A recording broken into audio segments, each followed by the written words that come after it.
오늘은 룻기 말씀을 우리 같이 나가도록 하겠습니다. 룻기는 넉 장밖에 안 되는 작은 책이죠. 그래서 성경을 그래도 열심히 읽으시는 분은 아마 이제 룻기의 내용에 대해서 잘 아실 테고요. 근데 이제 성경을 평소 좀 잘 안 읽으시는 분은 이미 저기 레이기라는 그런 이제 어려운 지대를, 그리고 또 민수기도 있고, 또 사사기도 있고, 어려운 이런 지점을 통과하지 못해가지고 룻기가 어디에 있는지도 또 잘 모르는 그런 분도 아마 가끔 있는데요. 우리 성도들 가운데는 그러지 않으리라 생각이 들고요. 룻기는요 어떻게 시작이 되죠? 사사들이 치리하던 때에, 그렇죠? 사사 시대가 그 배경이죠. 그래서 역사적으로 이 시기는 대략 주전 1100년 정도 이렇게 된다 볼 수가 있습니다.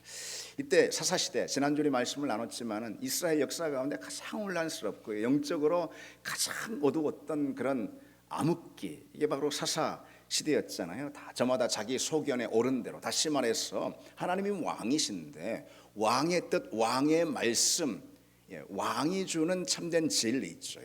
그대로 살지 않았고 다 자기 소견에 옳은 대로 저마다 그냥 각자 살았던 그런 때, 하나님을 왕으로 인정하지 않은 그런 시기였죠.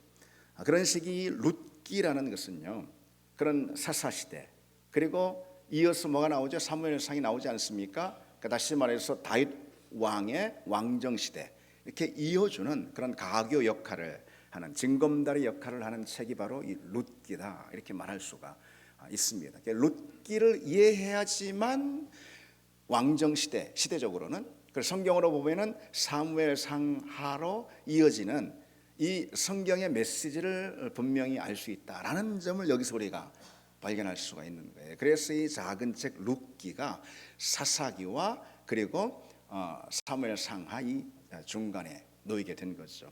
신학적으로 보면은 이 룻기가 중요한 이유가 있는데요. 이 구속사의 신비를 보여주는 아주 중요한 책이라고 할 수가 있습니다. 신명기 23장 3절에 보면 이런 말씀이 있어요. 모압 사람은 여호와의 총회에 영원히 들어오지 못하리라, 이렇게 말씀하고 있거든요. 그러나 하나님은 그 저주 아래 있었던 모압의 한 여인, 누구죠? 룻입니다. 오늘 이 책의 주인공인 룻, 그 룻을 택하여 가지고 다윗의 조상이자 그리고 예수 그리스도의 그 계보를 잇는 그런 여인으로 삼아 주시는 거죠. 그러니까 모압 여인 룻. 근데 이 모압에 대해서는 하나님께서 뭐라고 저주하셨죠? 여호와의 총회에 들어오죠. 하나님의 백성이 되지 못하리라. 그런데 이와 같은 그 율법의 문자를 넘어서는 그런, 말하자면 하나님의 헤세드를 보여주는, 헤세드는 하나님의 언약적인 사랑이라고 할 수가 있어요. 하나님이 우리에게 주신 언약 안에서 신실하게 우리에게 베푸시는 하나님의 사랑, 긍휼, 인애, 이게 이제 헤세드인데, 그와 같은 하나님의 그 신실하신 헤세드를 보여주는 그런 메시지가 이 룻기에 담겨 있다라고 할 수가 있습니다. 자, 이야기를 보면은요, 이야기는 유대 땅 베들레헴에서부터 시작이 됩니다. 룻기는 짧은 책이기 때문에, 그리고 하나의 단편 이야기이기 때문에 우리가 다른 책을 다룰 때는 너무 그 분량이 많아서 다 못했지만 룻기는 그 이야기를 제가 그냥 쭉 여러분들에게 해드리도록 하겠습니다. 룻기에 대해서 잘 모르시는 분들도 오늘 이 시간 잠깐 들으면은 금방 이 룻기의 전체적인 맥락을 다 알 수가 있습니다. 유대 땅 베들레헴 시기는요 흉년이 든 그런 시기였어요. 근데 참 재미있는 것은 이 베들레헴은요 그 이름 자체가 떡집이거든요. 방앗간, 우리식으로 보자면. 그런데 그곳에 이 베들레헴에 흉년이 들었다라는 것은 분명 이 이스라엘 백성들, 이때 당시 사람들의 그런 영적인 어떤 기근이 있죠. 영적인 침체를 상징적으로 보여주는 대목이라 이렇게 할 수가 있습니다. 이 베들레헴에 살았던 엘리멜렉이라는 이스라엘 사람, 유다 사람이죠. 이 엘리멜렉이요 자기 아내 나오미하고요 자기 두 아들 기련과 말론, 이 두 아들을 데리고 그 베들레헴에 흉년이 들으니까 먹을 것이 없잖아요. 그래서 동쪽으로 좀 옮겨가지고 모압이라는 곳으로 가서 삽니다. 이 모압은 이방 땅인 거예요. 요단강 건너서 이방 땅인 거예요. 그러다가 그렇게 살다가 모압에서 이 엘리멜렉이 고향인 베들레헴으로 돌아오지 못하고 거기서 죽습니다. 그래서 이제 나오미하고 어린 두 아들 기럨 말년만 남게 된 거죠. 나오미는 그래서 얼마나 그 큰 시련이겠습니까? 남편을 따라서 어린 자식들 데리고선 저 이방 땅에 잠시 이주해 살았는데 아니 세상에 그 낯선 땅에서 남편이 죽었네. 어떻게 삽니까? 네, 그러나 그 어려운 시련을 잘 이겨내고 그 낯선 땅에서 두 아들을 장성하게 키워가지고요 결혼까지 시킵니다. 모압 땅에서 결혼을 시켰으니까 당연히 모압 여인들과 결혼을 시킨 거예요. 그래서 그 두 며느리는 오르바하고 룻이라는 그런 모압의 여인들입니다. 그런데요, 이 나오미가 두 며느리를 받았잖아요. 그렇게 한 가족을 이루어서 그래서 그 참 남편을 잃은 그 시련을 극복하고 그렇게 좀 살만하니까 세상에 두 아들, 그 젊은 두 아들이 또 죽고 마는 거예요. 이거 참 굉장히 큰 시련 아니겠어요? 근데 이 젊은 두 아들이 또 문제는 자식들도 다 낳지 못하고, 그러니까 나오미 입장에서 보자면은 손주도 낳지 않고 이 두 아들이 다 죽은 것이죠. 며느리들 입장에서 보면은 남편이 다 죽은 거 아니겠어요? 그래서 정말 시어머니하고 두 며느리, 오르바하고 룻, 이렇게 과부들만 다 남게 된 거예요. 지금은 과부들도 다 과부라는 표현이 좀 그렇지만 어쨌든 맞죠, 얼마든지 경제 활동을 다 할 수 있어서 다 먹고 살 수가 있습니다. 근데 이때 당시 고대 시대에는 그럴 수가 없었어요. 남편이 죽으면은 또는 아버지가 죽으면은 남아 있는 그 사람들은 참 죽을 수도 있는, 굶어서 죽을 수도 있는 그런 상황이었어요. 살길이 막막한 그런 가운데 나오미가요 결국은 하다 이제 다른 길이 없기 때문에 고향 베들레헴으로 유다 땅으로 돌아가기로 그렇게 결정을 합니다. 그래서 근데 마침 또 베들레헴에 기근이 풀렸다 이런 이제 소식이 들려왔어요. 그래서 나오미는 청산 과부가 된 두 며느리에게 이렇게 말하는 거죠. 이제 그 너희들은 너희 갈 길을 가라. 이렇게. 이건 냉정한 말이 아니고요. 이 두 며느리 입장에서는 유대 땅으로 돌아가면 어떻게 되면 거기가 낯선 땅인 거예요. 얼마나 텃세가 심합니까? 그러니까 너희 고향인 여기 모압 땅에 너희들은 그저 남아 있는 것이, 그래서 새 가정을 찾고 또 새로운 남편을 만나라. 아이들을 배려해 준 것이죠. 그런데 이 나오미의 두 며느리가요, 다들 그러지 않겠다고, 어머니 그러지 않겠다고 합니다. 이제 떠나렴. 하나님께서 너희들에게 좋은 가정을 주시길, 좋은 남편들 주시길 바란다. 그렇게 하니까 며느리들이 목받쳐 막 웁니다. 그러면서 아니에요 어머니, 우리도 어머니와 함께 어머니 고향으로 가겠습니다. 그럽니다. 그러자 이 나오미가 계속해서 그 너희들 행복을 찾아서 가라 하면서 이들을 이제 밀어냅니다. 그러니까 오르바가 이제 그중 한 며느리가 그렇게 이제 시어머니 말을 듣고 모압에 남게 되는데, 그런데 이 룻은 있잖아요. 계속해서 울면서 어머니를 붙잡고 놓지 않습니다. 그리고 1장 16절로 17절에 보면은 참 이런 감동적인 그런 구절이 있습니다. 제게 어머니를 떠나라, 집으로 돌아가라 하지 마십시오. 어머니가 가는 곳에 저도 가고 어머니가 사시는 곳에 저도 살겠습니다. 어머니의 백성이 나의 백성이 되고 어머니의 하나님이 나의 하나님이 되실 겁니다. 어머니와 함께 살다가 어머니가 죽는 곳에 저도 함께 묻히겠습니다. 이런 대목이 나옵니다. 참 성경의 많은 장면들 가운데 굉장히 참 감동을 주는 장면이 이 장면 아닌가 싶습니다. 참 이것 인간적으로 봐서도 참 그런 것이죠. 이건 이 며느리 룻의 참 대단한 어떤 신실한 신의를, 시어머니를 향한 신의를 보여주는 그런 대목이라고 할 수가 있습니다. 그러니까 룻 입장에서 보면은 시어머니는 아무것도 안 해. 이제 오히려 자기에겐 짐이 되는 그런 사람 아니겠습니까? 그리고 더군다나 자기가 알지도 못하는 저 유대 땅, 자기 입장에서 보면은 그 낯선 땅으로 자기를 데려가려고 하는 그런 상황 아니겠습니까? 그리고 지금 이곳에 산다 해도 어머니가 있으면 자기는 새 가정을 또 새 인생을 출발할 수도 없고 새 가정을 가질 수도 없는, 그렇잖아요. 어머니는 짐이 될 수가 있는 그런 상황인 것이죠. 그러나 이 룻이 신의를 참 지키는 걸 볼 수가 있어요. 어머니한테 얻을 것이 아무것도 없어요. 자기 입장에서는 어떤 이익도 어머니와 같이 있으면 얻을 것이 없습니다. 그럼에도 불구하고 어머니가 가는 곳에 나도 가고 어머니가 사는 곳에 나도 살겠습니다. 어머니의 백성이 나의 백성이 되고 어머니의 하나님이 나의 하나님이 될 것입니다. 어머니가 사는 곳에 나도 살다 어머니가 죽는 곳에 나도 묻히겠습니다. 참 감동적인 그런 장면이라고 할 수가 있죠. 그래서 여러분 이것을 뭐 우리 삶의 자리에서도 적용해 본다면요, 여러분 누가 진짜 친구입니까? 누가 친구입니까? 내가 어렵고 힘들고 곤란한 상황이 들고 사람들한테 다 비난받고 그럴 때 있잖아요. 그럴 때 계산하는 거예요. 때가 언제쯤 나도 좀 관계를 좀 끊을 때가 언젠가 하고 계산하는 거지. 그 친구는 아니죠, 여러분. 내가 곤란한 형편이 있고 어려운 사정에 놓이고 참 힘든 가운데 있을 때 있잖아요. 그때 옆에서 든든히 함께하고 지지하고 옆에서 기도하고 같이 있어주는 그게 여러분 친구 아니겠습니까? 믿음에 있어서도 여러분 믿음을 다른 말로 한다면은 바로 이 신의라고 할 수가 있습니다. 우리가 아까 부른 찬양 있지 않습니까? 주의 손에 나의 손을 포개고 주의 발에 나의 발을 포개. 주님 못자국이 난 그곳에 내 손과 발을 포갠다 뭐 그런 거 아니겠습니까? 그리고 주님이 죽으시는 주님의 그 십자가의 길 있잖아요. 그 주님의 십자가의 길을 나도 따라가겠다. 그게 바로 신의라는 것이죠. 주님이 영광을 받을 때 주님이 많은 사람들 오병이어 역사로 많은 사람 먹이시자 많은 사람들이 막 예수님을 요한복음에 보면은 임금으로 삼으려고 하지 않았습니까? 그런 때 있잖아요.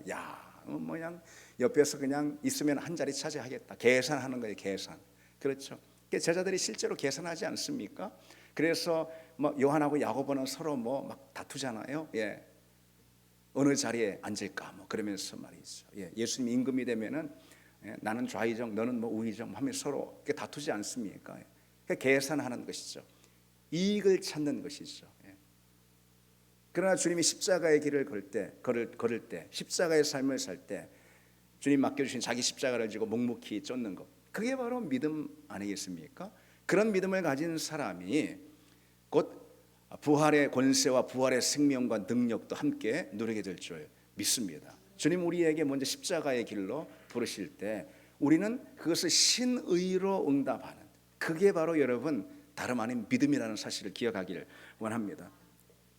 이야기로 다시 돌아가면은요, 어쨌든 그렇게 해서 이 나오미는 롯을 물리치지 못하는 거예요. 롯을 물리치지 못하는 거예요. 그래서 베들레헴으로 오게 됩니다. 남편도 잃고 두 아들까지 다 이 나오미가 잃습니다. 그리고 고향 돌아오니까 고향 땅에 있는 동네 사람들이 다 수군거립니다. 아니 저 사람 나오미 맞아? 왜 저렇게 늙고 왜 저렇게 됐대? 왜 저렇게 비천해 보여? 아니 들어보니까 남편과 세상 두 아들까지 다 저 모압 땅에 가서 다 죽었대. 그렇게 말이죠. 그래 말하는 것이죠. 참 복도 없는 여자야. 그런 뜻 아니겠어요? 그 수군거림에 나오미가 이렇게 답합니다. 그 말이 맞다고. 나를 나오미라고 부르지 말고 나를 마라라고 부르라고. 나오미는 기쁨이라는 그런 뜻이 있습니다. 마라는 이 괴로움, 쓴 뭐 이런 뜻이 있습니다. 괴로움이라는 뜻이 있어요. 그런 이제 비난을 함께 시어머니 나오미와 함께 이 며느리 룻이 감내하면서 나오미를 봉양하는 거예요. 보리 추수 때가 됐습니다. 온 동네가 추수를 하는데요. 이때 당시 추수는 축제의 날인 거예요. 축제, 잔치의 날인 거예요. 근데 이제 추수를 하면서 종들이 뽑아낸 곡식들 있잖아요. 그것을 다 거두지 않는 거예요. 보리면 보리, 밀이면 밀 있잖아요. 다 거두지 않고 밭에 드문드문 흩뿌려 놓는 것입니다. 그 이유는 뭐냐면 이때 당시 율법이 그렇게 규정하고 있기 때문에 그런 거예요. 그 동네 고아하고 과부들을 위해서 싹 다 그냥 걷어가지 말아라, 추수하지 말아라. 이 밭에다가 중간중간 흩뿌려 놓게, 그렇게 율법이 규정하고 있어요. 신명기 24장에. 고대 사회에서 왜 그러냐? 아까도 말씀드렸듯이 과부는 어떤 경제적 능력도 이때 갖지 못했다는 거죠. 그렇게라도 곡식을 얻지 못하면 그냥 꼼짝없이 굶어서 죽을 수밖에 없는 거죠. 룻도요 가난한 과부잖아요. 그래서 추수하러, 밭거리하러 이렇게 나간 거예요. 근데 어찌어찌해서 한 날은요 죽은 시아버지의 친척인 보아스라는 사람 있잖아요. 아주 그 동네에서 유력한 그 보아스라는 사람의 이 밭으로 곡식을 주우러 가게 된 거예요. 보아스는 그런 룻을 이방 여인, 이 동네에 살지 않았던, 그 전에 없었던 그 여인이 오니 그 룻을 눈여겨보게 됐던 거예요. 그래서 이런 얘기도 들은 거예요. 그 룻이 시어머니 그 나오미를 위해서 참 직정성 신의를 가지고 저렇게 잘 섬긴다, 그런 말도 들은 거예요. 그래서 이 보아스가요, 종들에게 지시를 합니다. 저 여인이 만약 우리 밭에 와서 중간중간 있는 곡식 주술 때에 많이, 저 여인을 위해서 많이 흘려놔, 많이 뿌려놔, 그렇게 한 거죠. 그렇게 배려를 한 것입니다.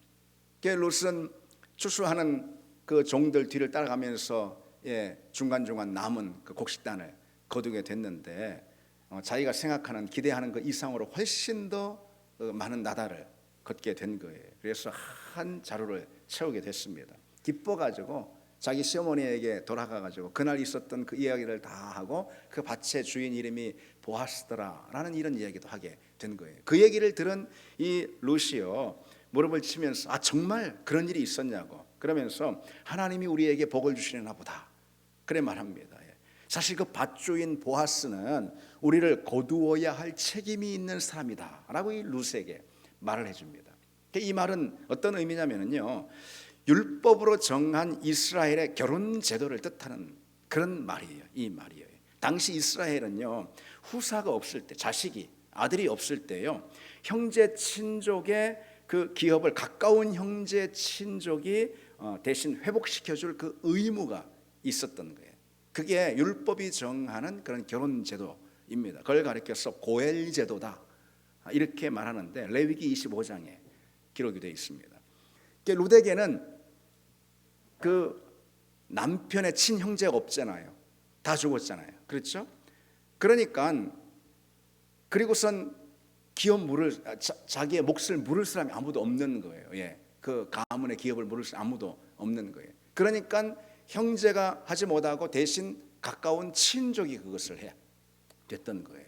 그 책임을 져야 했던 거예요. 바로 그 사람 중 한 사람이 누구였던 것이죠? 보아스였던 것이죠. 이것은 참 하나님의 섭리 아니고 뭐겠습니까? 그래서 그 사실을 알게 된 이 나오미가요, 며느리 룻에게, 보아스에게 가서 이제 네가 그 사실을, 보아스가 바로 그 기업 물을 자다, 이 사실을 보아스에게 알려줘야 하지 않습니까? 그 점에 대해서 이 룻에게 상세히 다 설명을 해주는 거예요. 시어머니의 말을 듣고 룻이 실행에 옮깁니다. 보리타작을 하는 날이에요. 아까도 말씀드렸듯이 이날은 잔치하는 축제의 날입니다. 타작을 다 마친 다음에 보아스가 배불리 먹고 마신 후에 곡식더미 끝에 가서 누워서 잠이 듭니다. 이때 당시에 들판에 추수를 다 한 다음에요, 집에 가서 잠을 못 자요. 왜?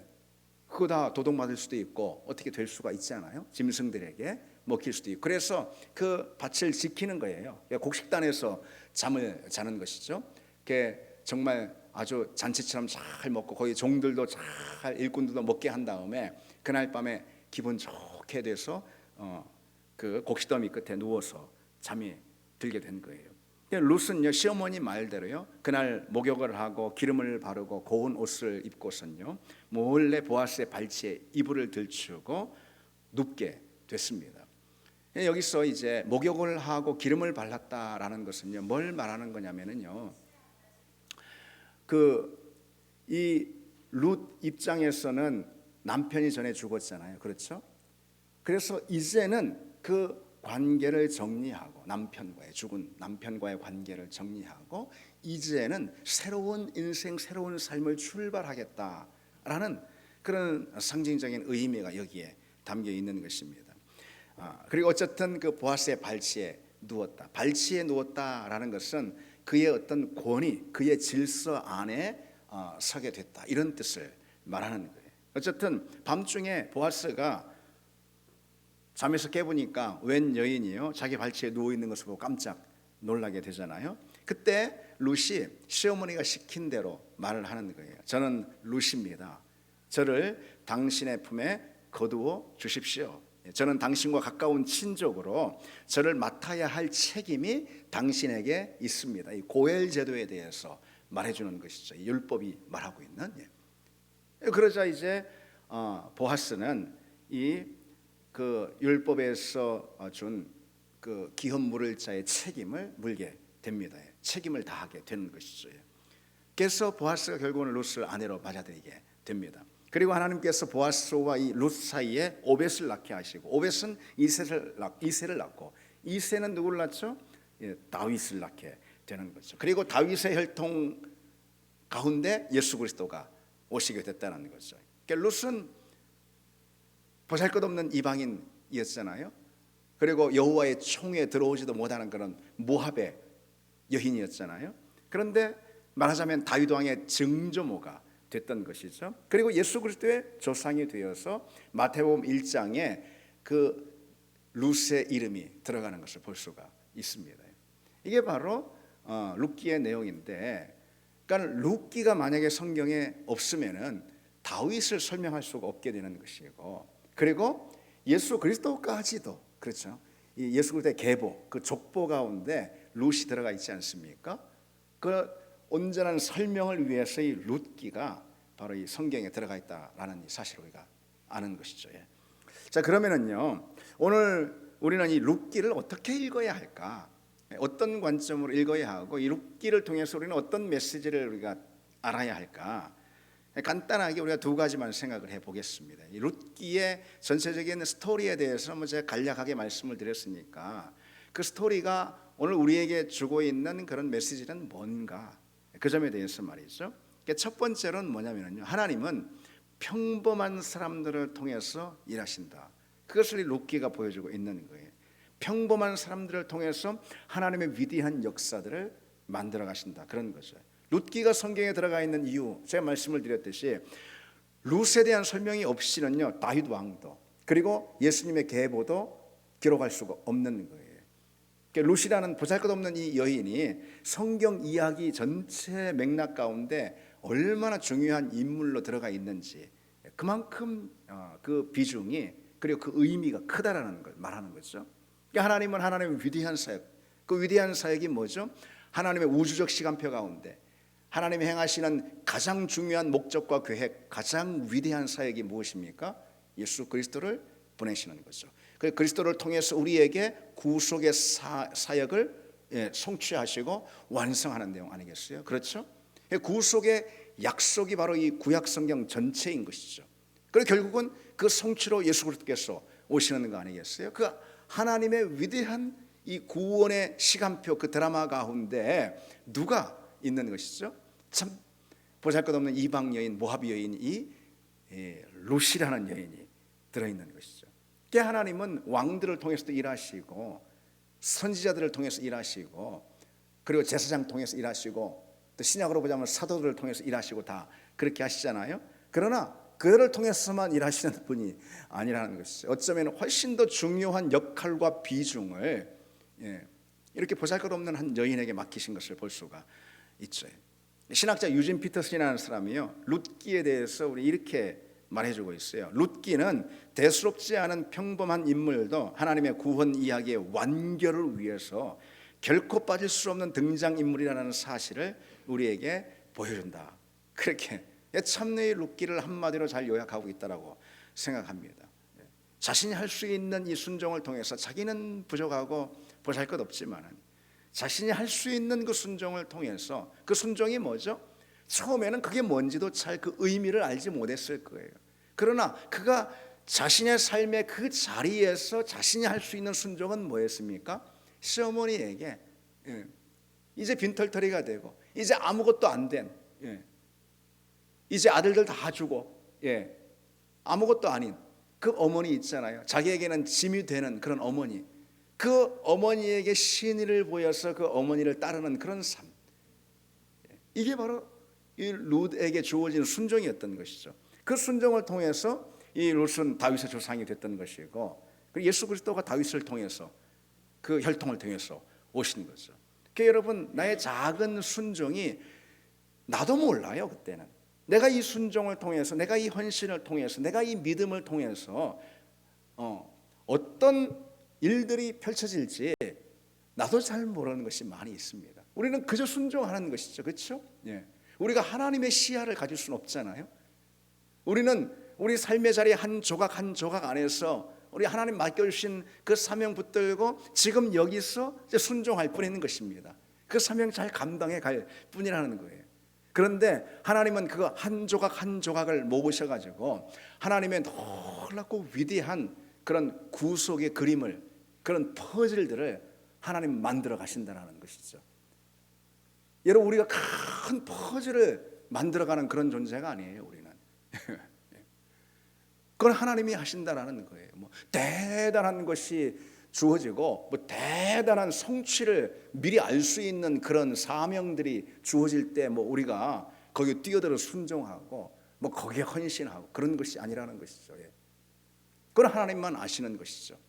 그 하나님의 큰 퍼즐, 예. 그 하나님의 큰 그림이죠. 예. 그 그림 안에서 우리는 작은 퍼즐들, 작은 조각들 맡은 사람들인 것이죠. 그래서 그것이 과연 하나님의 큰 그림 안에서 어떤 역할을 할지 실은 우리가 순종하면서도 모르는 것이 많이 있다는, 우리가 지금 기도하면서, 우리가 지금 이 예배 드리면서, 우리가 맡겨주신 어떤 일들을 하면서도 교회뿐만 아니라 우리 삶의 일상의 자리에서 말이죠.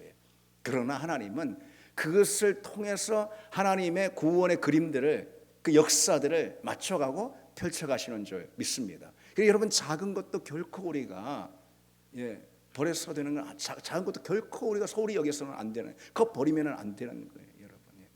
그것이 어떤 거라 하더라도 내가 지금 하나님께서 부르신 기도회 자리, 우리 이번 주에 새벽기도 하고 있잖아요. 그거 뭐 안 해도 되고, 사실 그거 뭐 안 한다고 큰일 나는 것도 아니고, 그걸 통해서 뭐 대단한 일들이 역사가, 하나님 역사가 펼쳐지는 것도 아니고, 그럴 수 있습니다. 그러나 여러분, 하나님은 그런 작은 순종의 걸음 하나하나, 우리가 채워가는 작은 순종의 조각 하나하나를 통해서 하나님의 역사를 만들어 가시는 분이죠. 그 작은 것을 거절하고 그 작은 것을 소홀히 할 때 우리는 결코 하나님의 역사에 참여할 수가 없고, 그런 경우 하나님 당신의 무대에서 우리를 결코 우리의 역할을 맡기실 수가 없다는 사실이죠. 우리 평범한 예배 하나, 평범한 섬김 하나 있잖아요. 평범한 순종 하나, 일상의 작은 어떤 우리 믿음의 고백 하나하나 결코 헛된 것이 아니라는 것이죠. 하나님 우리 작은 그런 믿음의 조각들을 모아서 거대한 구원 계획이라는 그런 온전한 퍼즐을 완성해 가신다는 거죠. 내가 선 자리가 바로 하나님이 일하시는 역사의 한복판이다. 내가 행하는 작은 것 하나하나가 하나님이 그것을 통해서 하나님의 위대한 일들을 펼쳐가시는 그런 귀한 재료가 자원이 된다. 이 사실 여러분 기억하시고, 작은 거 하나라도 여러분 소홀히지 않는 여러분 다 되시기를 바랍니다. 두 번째로, 우리가 룻기를 어떻게 읽어야 할까요? 룻기는 우리에게 어떤 메시지를 줄까요? 어떤 환경에서도 하나님을 선택하라. 우리 같이 한번 해볼까요? 어떤 환경에서도 하나님을 선택하라. 오늘 등장하는 룻이라는 여인이 우리에게 보여주는, 들려주는 메시지, 그것은 어떤 것보다도 바로 그 메시지일 거예요. 룻이 그런 여인이에요. 아까 그 감동적인 장면이라고 말씀드린 그 1장 16절 있잖아요. 어머니의 백성이 나의 백성이 되고 어머니 하나님이 나의 하나님이 되겠습니다. 그렇게 모압에도 신들이 있어요. 그렇죠? 아마도 결혼하기 전에 이 룻은요, 모압의 신들 중에 뭘 섬겼을 거예요. 그런데 이제는 그 나오미의 식구가 됐기 때문에 어머니의 하나님이 나의 하나님이 됩니다. 이렇게 고백을 하죠. 룻은 그런데요, 그 나오미의 하나님, 어머니의 하나님을 자기 하나님으로 받아들였단 말이죠. 그런데 와서 보니까, 그 집에 들어와서 그 집안에 들어와서 보니까 이 집안 식구들이 믿는 그 하나님 있잖아요. 그 하나님이 그렇게 신통해 보이지 않는 거예요. 어떻습니까, 여러분? 룻 입장에서 지금 이 유대인 가정에 여호와 하나님을 섬기는 그 가정에 들어왔잖아요. 그런데요, 이들이 누구예요? 하나님이 다스리는 땅인 그 베들레헴 유대 땅에 기근이 드는 바람에 말이지. 근데 그 동네 이름이 떡집이래, 방앗간이래. 어쨌든 기근이 드는 바람에 자기가 살고 있는 이 모압적 이주를 해왔지 않습니까? 그렇죠? 근데 이주를 해서 사는 동안 그 다시 말해 자기가 그 가정으로 들어가서 결혼해서 들어가기 전에 그 가족은 아버지를 잃는 슬픔을 당하지 않았습니까? 그렇죠. 예. 그러니까 이미 가장의 죽음을 경험한 그런 가정이었던 거예요. 그래서 그 집에 이제 그 아들하고 결혼을 해서 들어왔어요. 근데 나중에 보니까 어떻게 됐어요? 자기 남편도 죽었잖아요. 왜? 그래 남편의 형제도 죽었잖아요. 예. 남자들이 다 죽었어요. 예. 결국 미망인이 돼가지고요. 셋 다 말이지. 시어머니도. 예. 그래서 의지할 데 없는 사람들로 이 세상에 남게 되지 않았습니까? 그렇다면은 아니 그렇게 믿는 그 하나님은 대체 어떤 하나님인가? 이 가족이 믿는 하나님은 대체 어떤 하나님이지? 이 가족이 믿는 그 하나님이 믿음의 증거를 하나라도 보여준 게 있나? 이런 의심이 룻 입장에서는 얼마나 많이 들었겠어요. 그렇죠?